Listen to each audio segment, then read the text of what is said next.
Kilay. Ito ang trabaho namin dito. Ganito.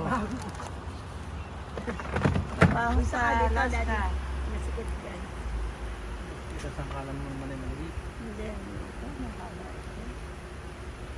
Nasa ano kami? Ano pa yan? Ano ba? Ano? Yan.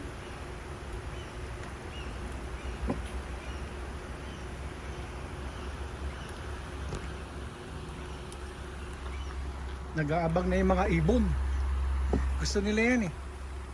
Oo nga ba? Ilagay mo doon mamaya sa labas para sila na ang kumain dyan. Lalagyan lang namin ito. Itong tinik. Tinik na ba yan? Oo, yan. Yung.